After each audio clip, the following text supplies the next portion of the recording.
सास ने पकड़ ली थी नवरात्रि के उपवास रखने की जिद। 9 माताओं के लिए 9 दिन व्रत रखूंगी। मैया की भक्ति में शक्ति है। मैया हमारे परिवार को अपना आशीर्वाद जरूर देंगी। लेकिन अपना शरीर तो देखिए माँ जी, आपका एक पाँव घर में रहता है और एक पाँव डॉक्टर के यहाँ। फिर से बीमार हो गई तो जय माता दी के साथ राम नाम सत्य भी। अरे राम राम राम, कैसी बातें कर रही हो बहू। राम नाम सत्य हो मेरे दुश्मनों का। मुझे व्रत रखने से मत रोको बहू, वरना देवी माँ नाराज हो जाएंगी। नहीं, तुम्हारी सासु माँ नाराज हो जाएंगी। अरे पर माँ, भूखे क्यों रहना है? देवी माँ थोड़ी ना चाहती होंगी कि उनके भक्त भूखे रहें। और आपकी तो सारी मनोकामना पूरी हो चुकी है ना माँ। लालच है बेटा, लालच बुढ़ापे में भी खत्म नहीं होती। अरे तुम चुप करो जी, तुम्हारी भी उम्र है भक्ति भाव करने की। ज्यादा बड़बड़ की ना तो तुमसे भी उपवास रखवा लूंगी। हाँ, अरे रौद्र रूप क्यों धारण कर रही हो मेरी माँ, रख लो व्रत। ठीक है माँ, बस अपनी हेल्थ का ध्यान रखना। अरे उसकी चिंता तुम मत करो बेटा। मैंने टीवी पे देख लिया है कि व्रत में क्या क्या खाने से शरीर में कमजोरी नहीं होती।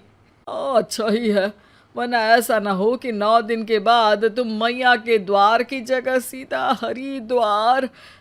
अरे तुम मुझे हरिद्वार क्यों भेजना चाहते हो? क्योंकि अब तुम्हें मायके तो भेजने से रहा। बाबूजी, क्यों माँ को परेशान करते रहते हो? अच्छा माँ, ये बता दो कि आपको व्रत में खाने के लिए क्या क्या चाहिए होगा। सास के सामने सब हार जाते हैं। माँ के कहे सामान को बेटा लेकर आता है। नवरात्रि का पहला दिन है। नाश्ता कर लो, स्वस्थ रहो, मस्त रहो। मेरा व्रत से ध्यान भंग मत करो। अच्छा ठीक है ठीक है, भूख लगेगी तो मेरी तरफ मत देखना, आई बड़ी। तुम कोई खाना हो जो तुमको देखूंगी, आए बड़े। माँ जी, ये लीजिए आपका फरियाली मिक्सचर, इससे व्रत नहीं टूटेगा। अरे इतना सा? दिन भर भूखी रहने वाली हूँ, थोड़ा तो और ला दे। पर ये सब तो सपोर्ट के लिए होता है ना माँ जी, पेट भर के थोड़ी ना खाना होता है। करवा चौथ का व्रत नहीं रख रही हूँ जो कुछ ना खाऊं पीऊं। हाँ यार, ये तो मैंने सोचा ही नहीं। तुम इतने सारे व्रत रखती हो तो मेरे लिए करवा चौथ का व्रत क्यों नहीं रखती? अरे जुबान पे तुम्हारा नाम न रखूं, व्रत क्या खाक रखूंगी तुम्हारे लिए। माँ के कहने पर बहू और भी फरियाली ले आती है, जिसे खाकर माँ डकार मारती है। इतनी जोर से डकारोगी तो दुर्गा मैया भी डर जाएंगी। तुमने तो उनके शेर से भी तेज आवाज निकाल दी। अरे शेर के जैसा पंजाबी मारती हूं मैं, देखना चाहोगे? तुम्हें पता है ना, व्रत रखते समय हिंसा वाली बातों से, विचारों से और बुरी चीजों से दूर रहना चाहिए। सही कहा, बुरी चीजों से दूर रहना चाहिए। इसीलिए तो तुमसे दूर जा रही हूं, दूसरे कमरे में। सास ने कई सारी ऐसी चीजें खाई जिनसे व्रत ना टूटे। बहू, सब्र का फल मीठा होता है। इसका मतलब ये थोड़ी है कि तू मुझे शाम तक फल नहीं खाने देगी।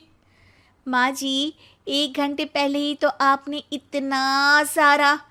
अरे एक खाता ही बना ले, उसमें लिखा करे कि मैंने कितना खाया, कितना पानी पिया। अरे नहीं नहीं माँ जी, मैं अभी फल लेकर आती हूँ। जोर से बोलो। नहीं माँ जी, मैं फल लेकर आती हूँ। अरे ये नहीं, जोर से बोलो, जय माता दी। सासू माँ एक साथ बहुत सारे फल खा लेती है। माँ जी, इतनी जोर से मैं डर गई। अरे भक्ति की शक्ति की पुकार है। पुकार नहीं, डकार है। हाँ हाँ ठीक है ठीक है, चिप्स और लेकर आना जरा, उससे भी व्रत नहीं टूटता।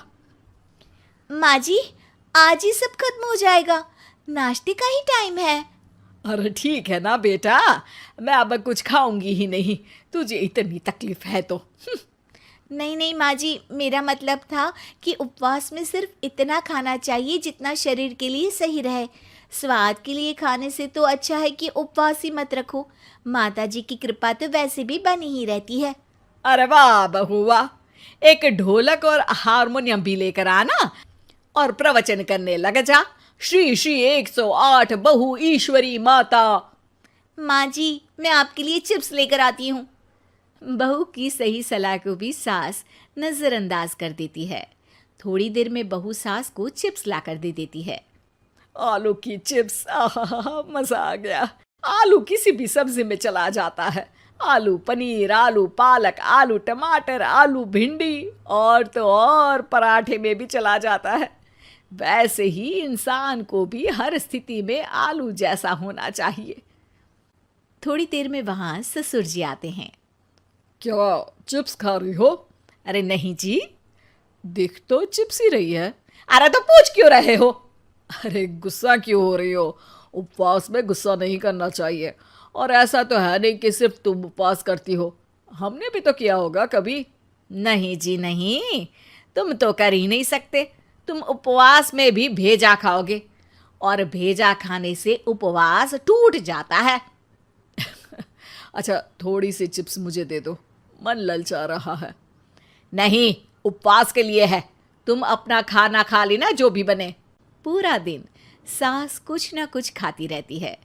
जैसे ही रात होती है, बस उपवास हो गया, अब मैं खाना खाऊंगी। जो दिन भर से खा रही थी उसको क्या बोलते हैं?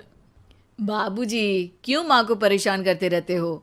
अरे लड़के, तेरी माँ दिन भर से इतना खा चुकी है कि देश में भूखमरी की समस्या इसी की वजह से बढ़ रही है।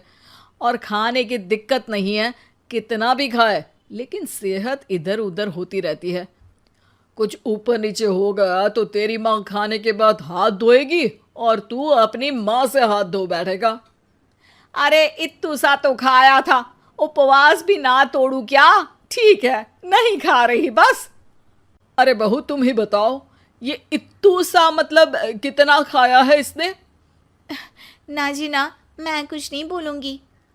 खाना दे रहे हो या नहीं, या 9 दिन बिना जल के उपवास रख लूं? देने के लिए धमकी अच्छी है, सुनने में भी डरावनी लग रही है, पर जैसे तुम्हारी जुबान में स्वाद का खून लगा है ना, तुम भूखी नहीं रह पाओगी। मैं कसम खाती हूँ जी। अरे देखो, कसम भी खाओगी तुम। अरे कुछ और दे दो इसको खाने को। ये ले, दाल चावल खा ले बस। डॉक्टर भी कहते थे कि माँ को आए दिन पेट से जुड़ी समस्या रहती है। बस इसी के लिए घर वाले पहले उन्हें उपवास नहीं करने दे रहे थे, लेकिन जब उपवास करने दिया तो माँ ने इतना फरियाली खाया कि घर वालों की चिंता बढ़ा दी। और जैसा कि घर वालों को डर था, अगले दिन उनकी तबीयत खराब भी हो गई। डॉक्टर को बुलाना पड़ा। अरे जितनी बार आप बीमार होते हो उस हिसाब से तो मुझे एक क्लिनिक आपके घर में ही खोल लेना चाहिए। या फिर क्लिनिक में ही इनका एक अलग कमरा बनवा देते हैं डॉक्टर साहब। बाबूजी, पिताजी, मेरे जनक, क्यों हमेशा मजाक करते रहते हो? डॉक्टर साहब, माँ का पेट खराब है। क्या खाया था? जो मिला जो दिखा सब कुछ। अरे बस भी करो जी। बस तो तुमको करना था खाते वक्त। देखिए, खाना अच्छी बात है और उपवास भी आदमी को रखते रहना चाहिए, लेकिन तब जब शरीर लायक हो। पहले दिन ही बीमार हो गई तो 8 दिन कैसे होगा? आप व्रत मत रखो और खाने पीने पे ध्यान दो। मैं गोलियां दे रहा हूँ। आप भी कुछ खाने को ही दे रहे हो? हाँ, इससे जल्दी ठीक हो जाएंगी, समझ गई हैं आप? अब तो ठीक ही होना है ना मुझे। जोर से बोलो। जय माता दी। जय माता दी। जय माता दी।